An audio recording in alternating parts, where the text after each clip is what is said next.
walk around your apartment naked.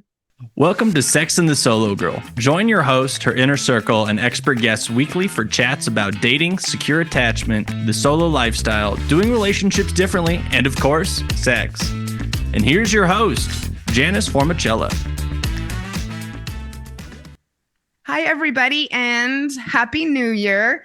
Regardless when you're listening to this in the year, I hope that it is going well so far. And welcome back to the podcast, my friend and fellow coach, and someone I think at least seems to be quite good at relationships. Brian Dunn. Hello. Hello. Thank you for having me on your podcast again. You're one of my favorite guest co-hosts. I like doing stuff with my friend Jessie. We do all the like kinky stuff because she's really, she brings a interesting perspective to the show. But then maybe second or equally, I like having you because I think that you have a lot of great insight. And I do think, sometimes people stray away from referring to it as advice, but I think that this is advice. And I think that these are going to be things that people can take heed of and know of. So everyone get a pen and paper, and that it will improve relationships. And if you are desiring romantic companionship in the new year, this will make a difference. And it doesn't have to be New Year's resolutions. A lot of times people, they may not stick through with those, but I think the changing of the year is a great time to take an inventory and make some changes, go after a little bit more proactively and a little bit more consciously of those things you really want in your life. And making goals to be a better partner and choose better partners and water your relationship in new ways, I think are great things to strive for. Brian and I are going to do 2 episodes. Thank you for that. And we're going to give 10 tips for happier relationships in 2025. And like I just said, we'll do 2 episodes. Today, we are going to talk about the first 5 that we came up with. And then very soon, I will drop 5 more tips for happier relationships in 2025. Let's get started. Before you get out there and start committing to finding a relationship, our first tip is to know your patterns and commit to make changes.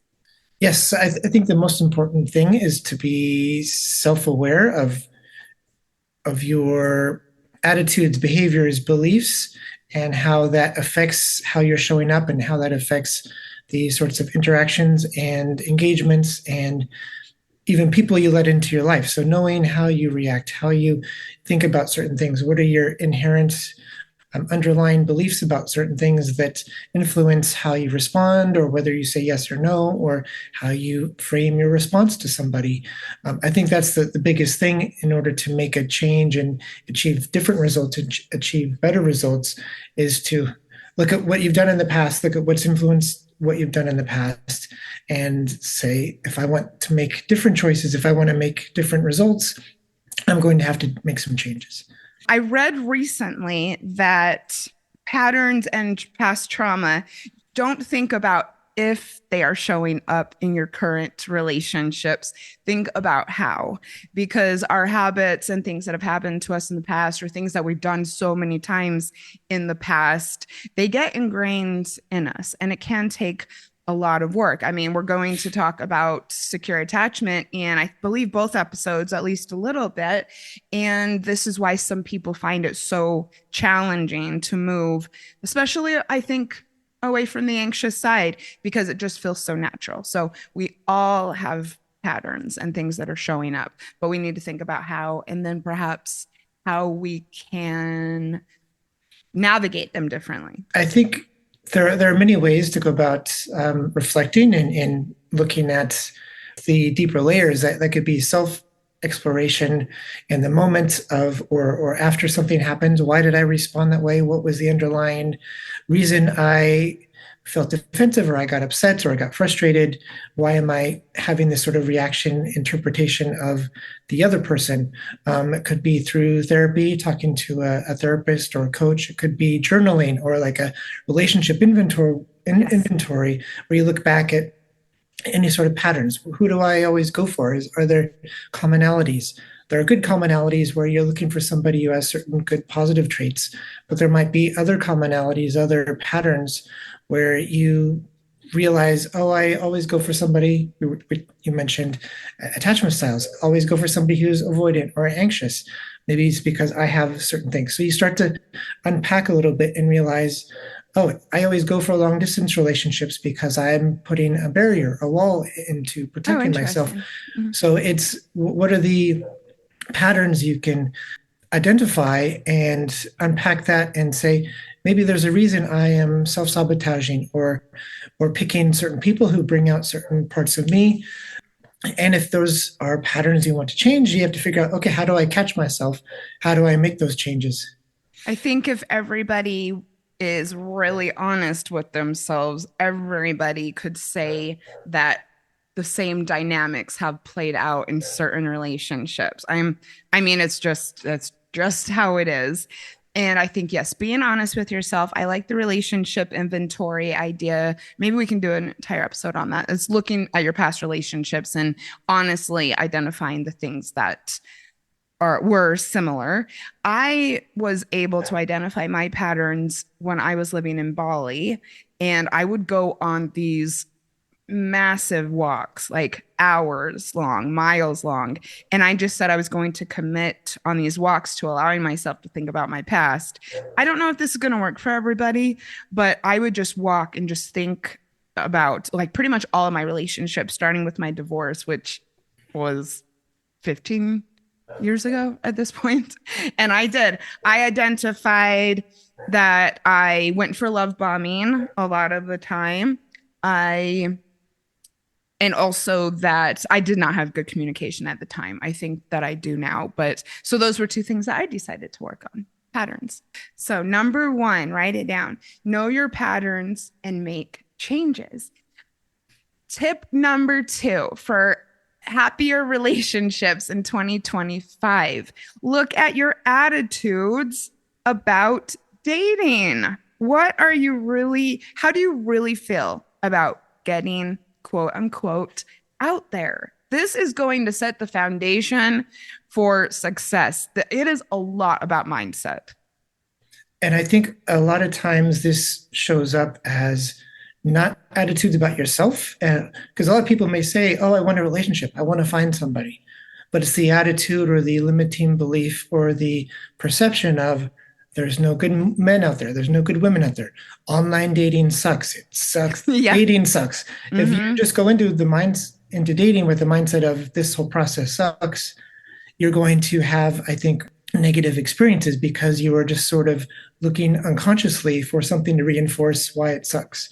And I always feel like, yes, in some ways dating does suck. I think the way to overcome let's be honest here.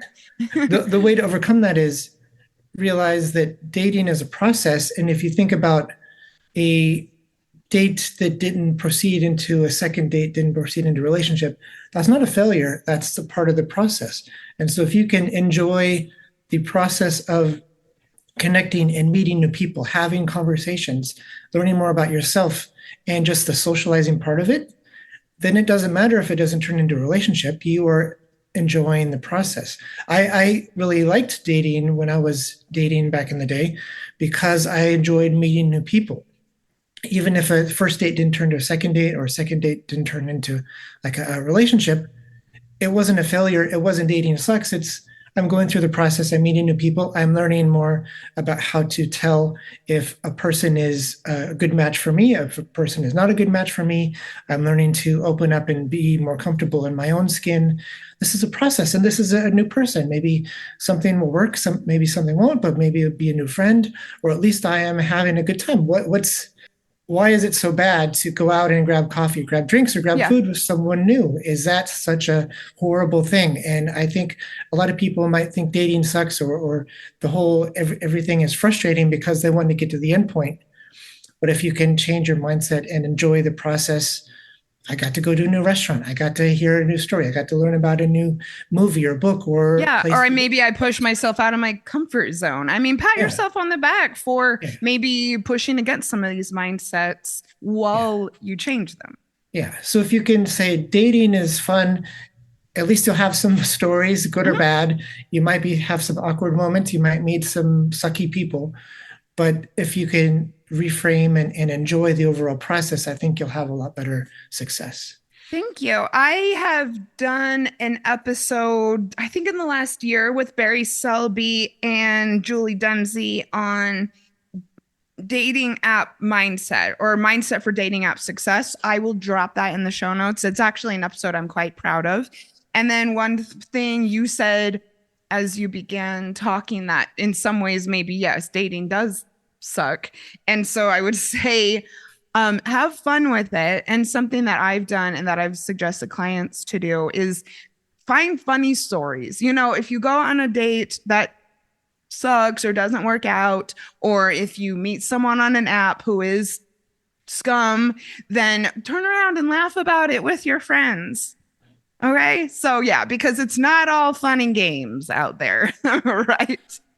Be thankful for a sucky first date and be thankful that you didn't end up 3 dates or 3 months in with this person and then their whatever weird views or their opinions or their shitty behavior.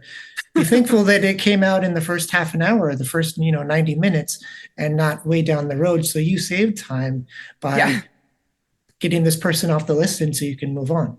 Well, and this could also go back to mindset and not going on 3 or 4 dates or becoming exclusive with someone who is not right for you. If you're going out there kind of quote unquote desperate to meet someone or only wanting a relationship and not really wanting to take your time and make sure it's healthy, then yes, that's a mindset also that might lead you in the wrong direction. Yeah. So let's really look at how we're talking about dating and feeling about it.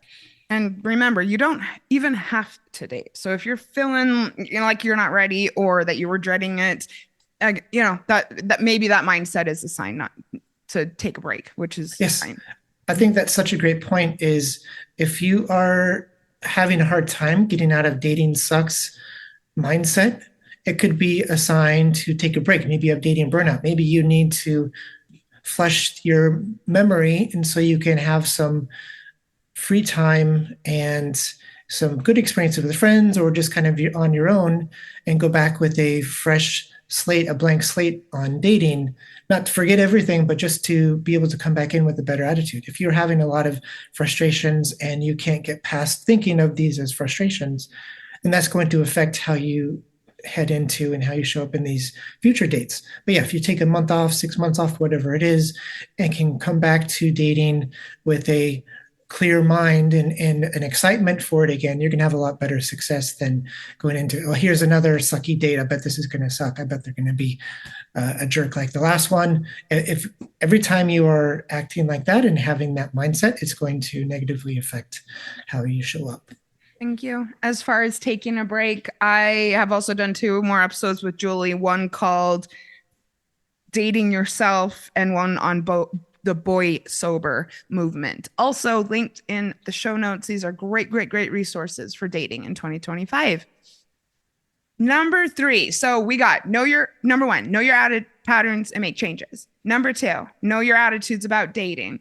Number 3, one of mine and Brian's favorite topics, commit to becoming securely attached or more securely attached in 2025. A lot of people enjoy talking about attachment style. This has been the biggest trend or interest, definitely, in probably the last 4 years and continuing on. And remember, it's not just about knowing your attachment tendencies, as I like to say. It is not about finding out and then embracing them and identifying with it, unless you're securely attached, which there are some of us out there.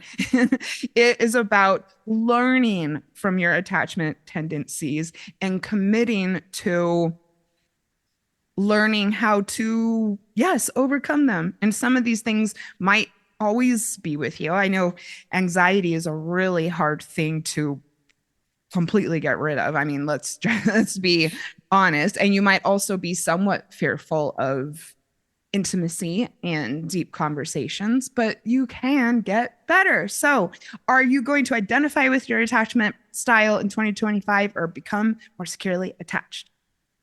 I think that's a great point. I think people have a tendency, and like with astrology, it might be fun to say, "Oh, I'm a Libra. That's my Capricorn energy. Uh, That's my whatever energy," oh, I like that. and sort of lean into it. But with attachment styles, going back to knowing your patterns, your attachment style is very much your pattern. So if you can identify, "Oh, I'm anxiously attached. I'm avoidantly attached. I'm fearfully attached."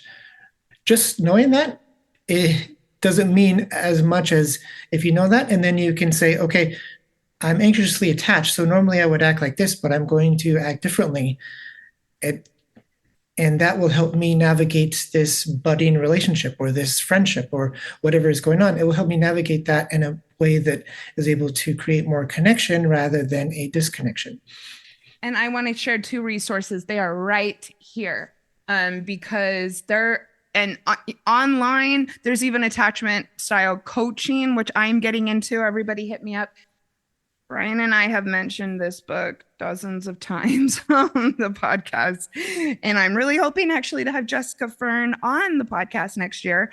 And her book, look at all my all my sticky notes. Of course, it's called Polysecure Attachment, Trauma, and Consensual Non-Monogamy.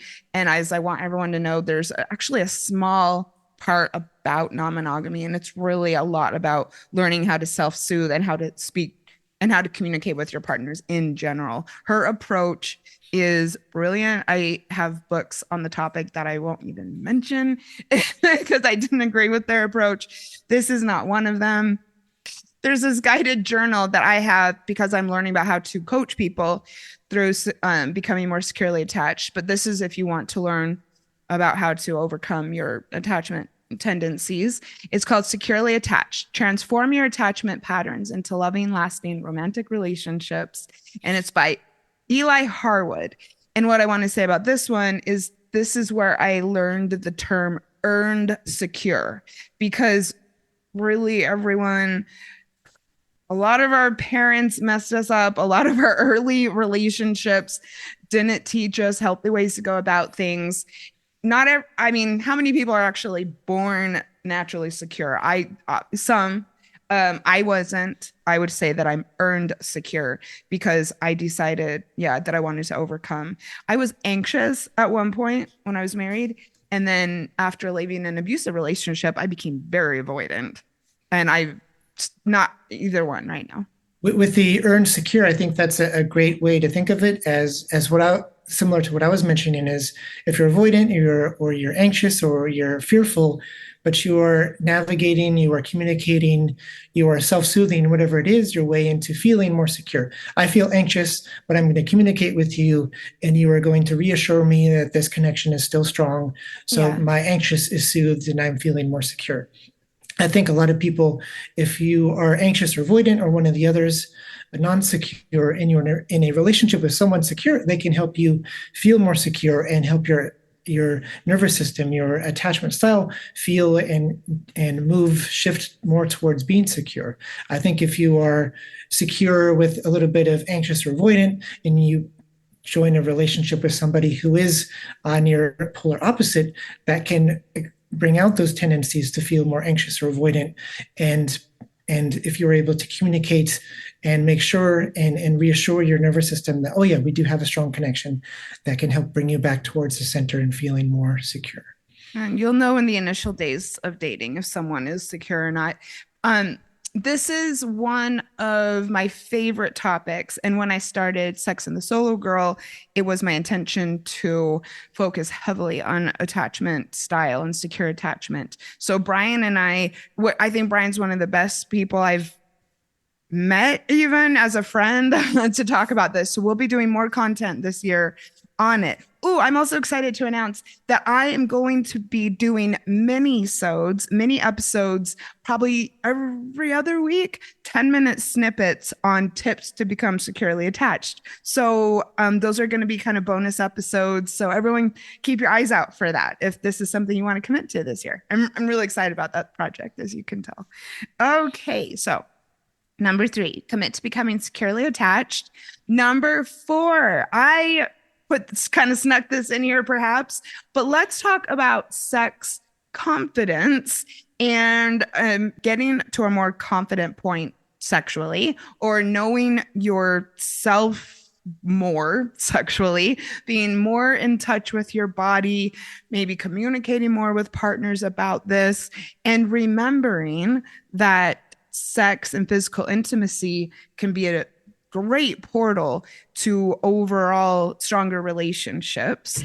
And this is an area some people struggle with. It's a thing that maybe we don't talk about. I mean, this is really, really fundamental to at least many, if not most, relationships.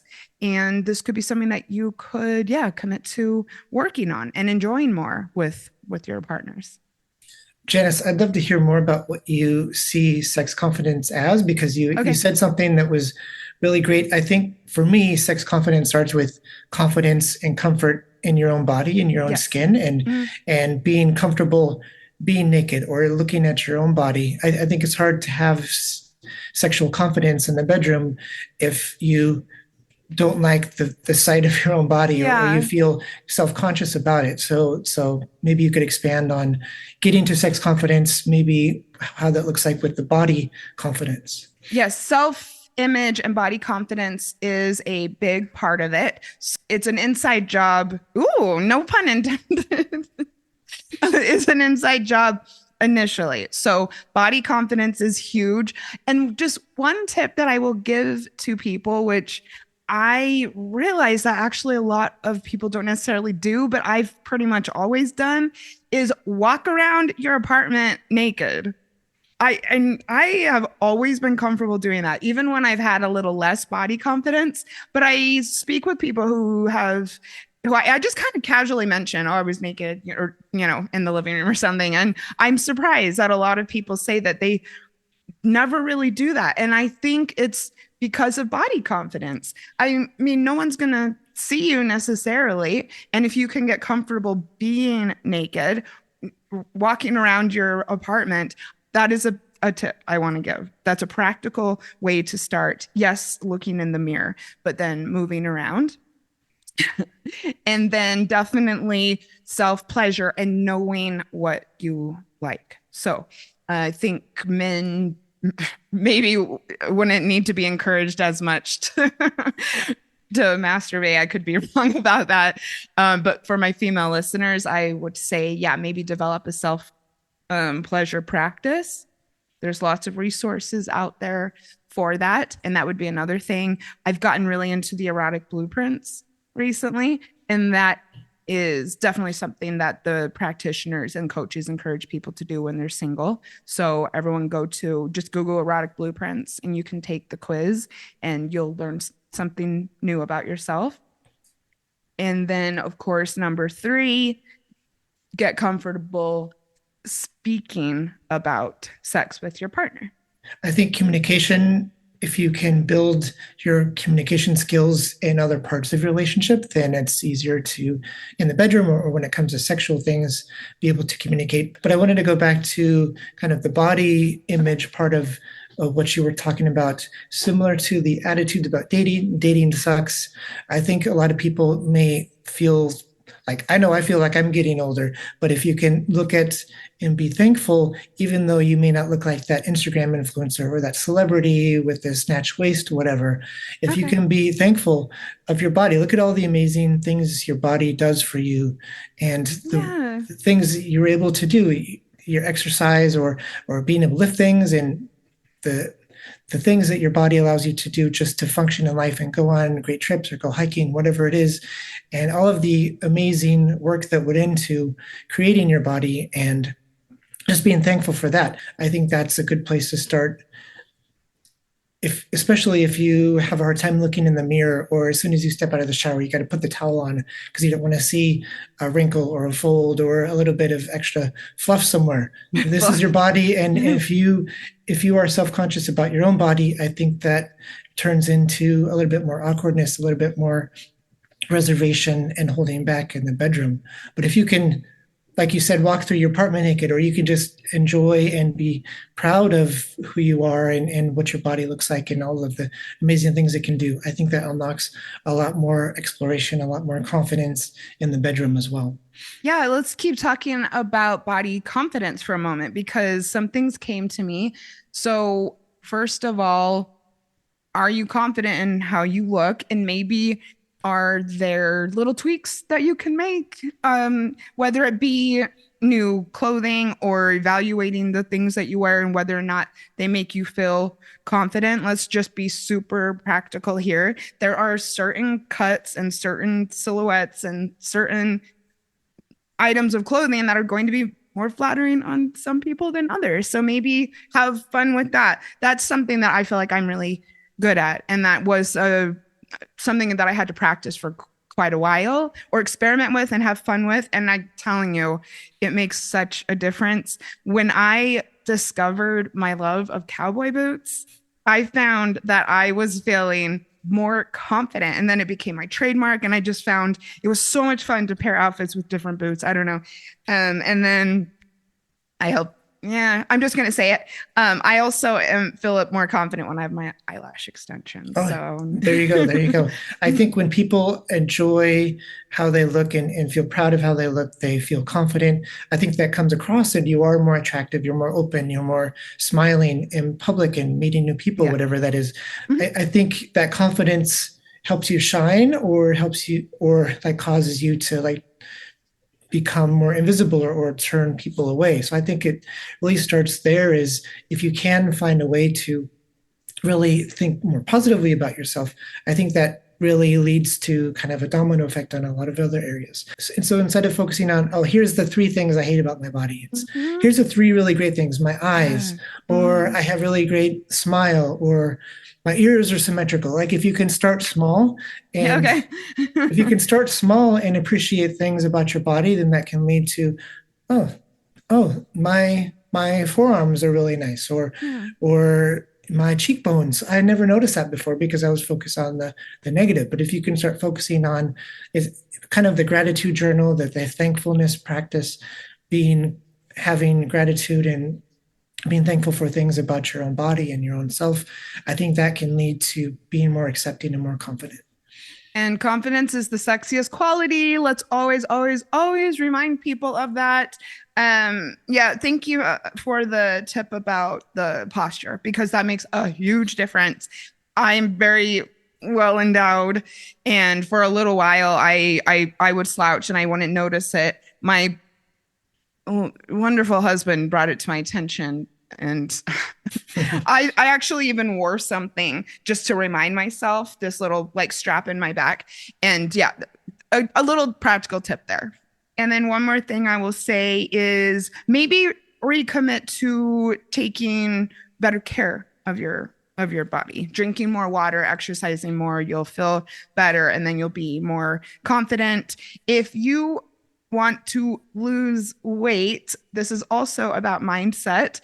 I maybe do. I don't know. I'm pretty body confident. But so instead of putting lose weight as your goal, or I mean, this is what I'm going to do.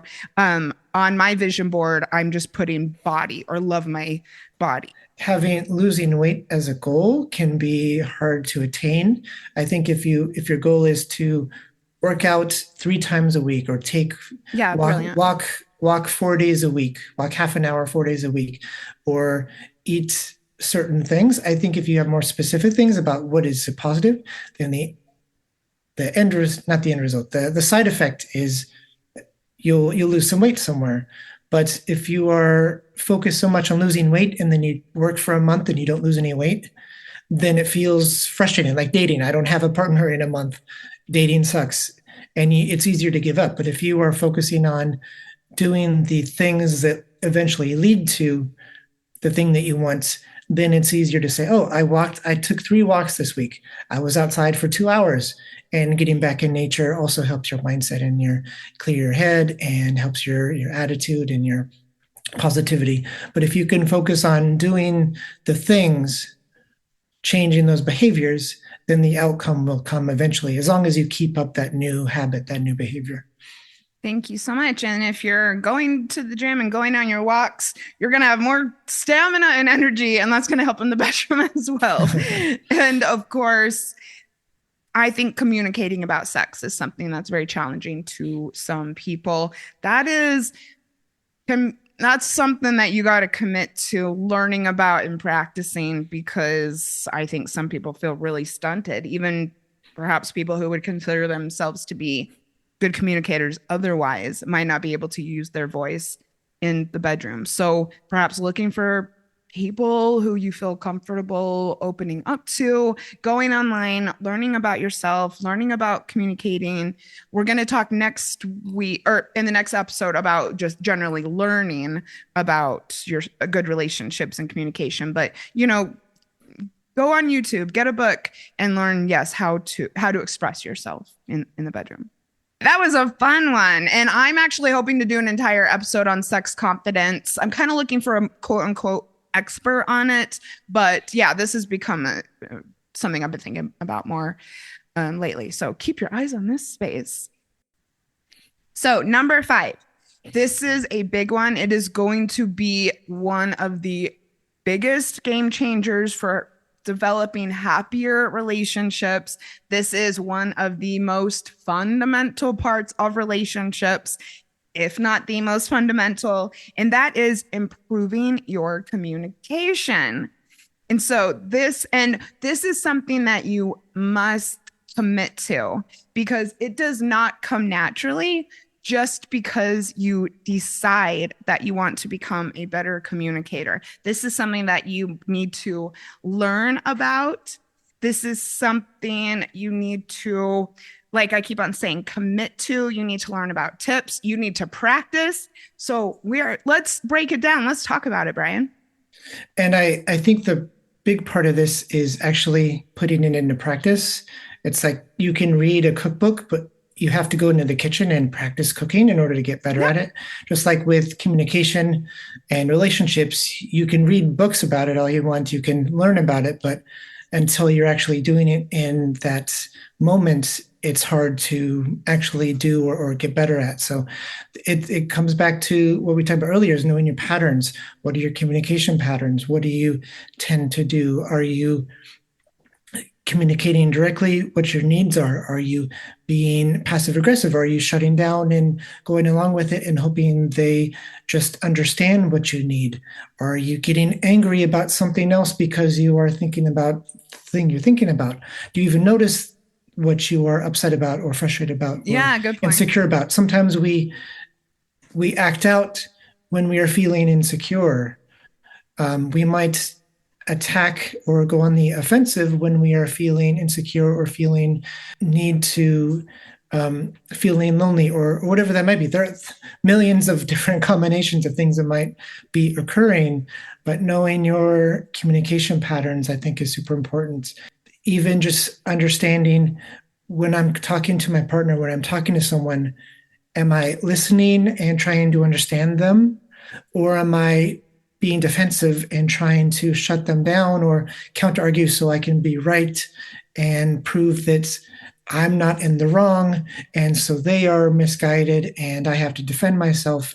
So a lot of times communication comes down to maybe it's that wounded child, or somehow you feel like you are in trouble because they need to talk or they're bringing something up, and getting past that. I'm not in trouble. You're not in trouble. It's, well, there's this thing we need to address. And I don't want to make you feel unseen or dismissed. I want you to feel happy and healthy in this relationship. And so how can I understand that and help you feel better? So just, there's a massive topic to go through, but I think it is important to just look at your patterns and look at what tends to happen and how can I make small improvements to having the outcome be a stronger, healthier, happier connection. One of my patterns that I have mostly overcome, but that I realized was really getting in the way of my relationships, it was if I felt annoyed by a behavior or something that my partner was doing, or if I felt resentment of any type, I would completely keep it to myself. And when you have resentment inside of you that you don't process or talk about, it will ruin your relationship. And so I get a couple things I do now. I mean, with my current partner, especially, I talk about it as soon as possible. and just simply use my voice. And something that can help is setting aside time to talk about things is Yeah. also something that we do. Yep. But I think what you said just points to check in. In an early Mhm. relationship after my divorce, we created like a Sunday check in where it would be safe space. Love it. What's going on? Is there Hmm. anything you didn't feel safe to bring up in the moment or afterwards that now you can bring up and be heard and not judged for, not attacked for bringing up?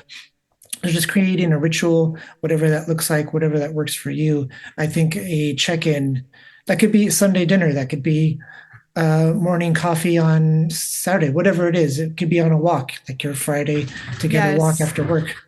Be Um, be intentional about it. It can catapult your intimacy and your bonds with each other. Yeah. Weekly check-ins, love it. And so if you're wanting to get started with improving your communication, like as we keep on saying, it starts with intention, but it also starts with self-reflection. So my process would for people, I would suggest, what is your weak spot?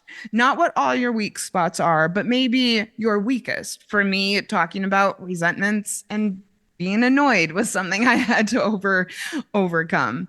Number two, what is your strong spot? I mean, hopefully we have some strong spots when it comes to communication. Maybe you communicate really well with your friends. Maybe sexual communication is something that you are good at. Maybe you're good at making people laugh and having conversations when you're comfortable. So, how can you use that and expand upon that? And then, of course, going back to maybe the weak spots or patterns, what is just one thing you commit to practicing or learning? Definitely. I think that's great to look at not only what you can improve, but what you already do well. And how can you tie what you do well and expand it into improving the things that are more challenging. For me, sort of speaking up for what I wanted and kind of what I was desiring, because that wasn't always a safe thing or what my needs, I was deprioritizing my needs because I had a wife and kids. And so whatever I wanted was sort of the last thing to think about. So I had to work on what is it that I want? Which restaurant do I want to go to? Which thing do I want to order? What do I want to do Oh, for, that's such a good this Saturday thing? point. So Yeah. rather than, so for me, that was one of my challenge areas is I didn't have to feel like it was bad to bring up what I wanted, but I also didn't go the opposite direction. I didn't say, this is what I want and we're going to do it. It's like, oh, here's what I want. What do you think? Okay, let's figure out what we both want to do, but at least feeling comfortable and confident enough to say, this is what I want. I don't think that we talk enough about how challenging that can actually be for a lot of men. And I really appreciate you bringing that up. I mean, there is, the nice guy quote unquote syndrome, and I think a lot of men fall into that, but then maybe have a hard time saying that that's something that they're struggling with just because of, stigmas and society. Yeah. Yeah. There's the happy wife, happy life sort of thing where you sort of work and you want to make your partner happy. There's girls and women brought up to be people pleasers and need to Right. be submissive or subservient and just take care of the family. So there's a lot of putting everybody else first. I think being able to maybe even starts with boundaries and being able to communicate no. I think that's another good place to start for communication. Bedroom communication and relationship is standing up for yourself, being able to set boundaries and protect your own self first, and then that can lead to better communication with partner, with sexual partners, whatever that is. Mhm. Thank you so much. So a couple resources on communication because there is so much learning that goes into this. The classic one that will change your life potentially is nonviolent communication. The book, the videos, the online resources, learning how to express yourself in a productive way is so important. So go and check out all of that.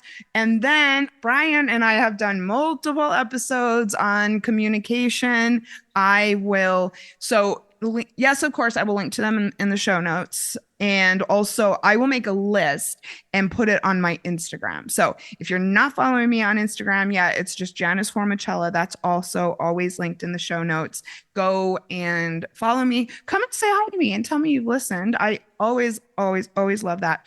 And yeah, look, I will pin it, a list of our episodes that we've done, because we've done some great ones. Brian, thank you. This has been really great. I love talking about this, and I hope people find what they're looking for, take steps to find what they're looking for in the new year. And that's what I love, is seeing people happy and fulfilled and enjoying life, whether that's alone, solo, or with people. So. Yeah. So let's just recap. Number 1, know your patterns and make changes. Number 2, look at your attitudes about dating. Number 3, commit to becoming more securely attached. Number 4, improve or practice or look at your sex confidence. And number 5, commit to improving your communication. And yep, everybody keep your eyes on this space. We're coming back with 5 more tips for happy relationships in 2025. So I'll see everyone then. Bye. Thank you for listening to Sex and the Solo Girl with Janice Formichella, the podcast for those who want to add more flavor to their relationships with themselves and others. If you liked today's episode, make sure to head over to Instagram and let her know. See you next week.